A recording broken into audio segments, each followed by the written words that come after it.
সরকার জ্বালানি সরবরাহ স্বাভাবিক বললেও রাজধানীর বেশ কয়েকটি পাম্পেই তেল সংকটের কারণে পাম্প বন্ধ রয়েছে এবং তেল না থাকায় প্রায় 2 দিন ধরে বন্ধ রয়েছে বেশ কয়েকটি পাম্প। এমন অবস্থা চলতে থাকলে আগামী ঈদযাত্রায় হাহাকার পড়ে যাবে বলে জানিয়েছে পেট্রোল পাম্প ওনার্স অ্যাসোসিয়েশন।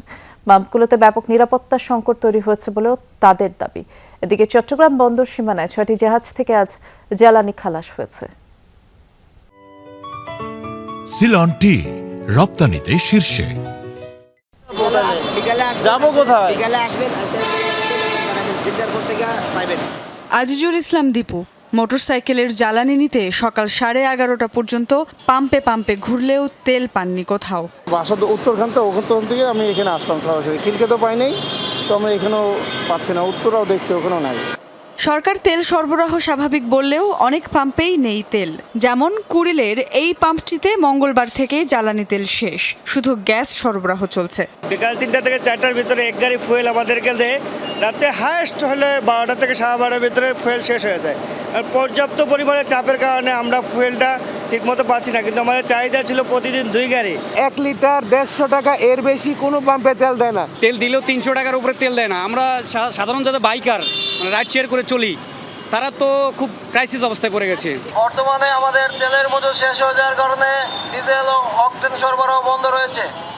উত্তর বাড্ডার এই পাম্পটিতে আবার 2 দিন ধরে জ্বালানি তেল নেই। মালিবাগের এইটিতেও নেই অকটেন। পাম্প সংশ্লিষ্টরা বলছেন ডিপো থেকে তেল দেওয়া হয়নি 2 দিন, ফলে পাম্প বন্ধ রাখতে হয়েছে। আজ বিকেল থেকে শুরু হবে তেল সরবরাহ। এই বাম্বাইতে 3 দিন রাজশাহী তেল নাই। সর্বলাস্ট বৃহস্পতিবার 400 টাকার তেল করছি। বৃহস্পতিবার থেকে এই পর্যন্ত এখন আর এই যে এখন বন্ধ হয়ে যাবে। 8টা থেকে 10টা পাম্প আমি ঘুরছি, কোনো পাম্পে তেল নাই। কালকে সিরিয়ালে আমরা তেল পাই নাই, তেল আনা অনেকে। আজকে তেল আনবো এই আপনার ইফতারের পর। এই অবস্থায় সংবাদ সম্মেলন করে বেশ কিছু দাবি জানিয়েছে পেট্রোল পাম্প ওনার্স অ্যাসোসিয়েশন। মূলত পাম্পে নিরাপত্তা সংকট একটি বড় শঙ্কার কারণ হয়ে দাঁড়িয়েছে। এছাড়া প্যানিক বাইং এর কারণে এই সংকট উল্লেখ করে প্রতিটি পাম্পে পুলিশের পাশাপাশি সেনা মোতায়েন চেয়েছেন তারা। মোটরসাইকেলে যে বিভাজন করছে এইটা ভাই আমাদের পক্ষে নিয়ন্ত্রণ করা সম্ভব হয় না। হয় সবাই 5 লিটার করে দেন, আর না হলে 400 টাকা করে দেন, সবাই নাহলে 300 টাকা করে দেন। সবাই একই ফিগার রাখতে হবে, কারণ আমাদের মূল সমস্যা মোটরসাইকেল নিয়ে। আমাদের প্রত্যেকটা পেট্রোল পাম্পে পুলিশের সাথে সেনা মোতায়েন করতে হবে।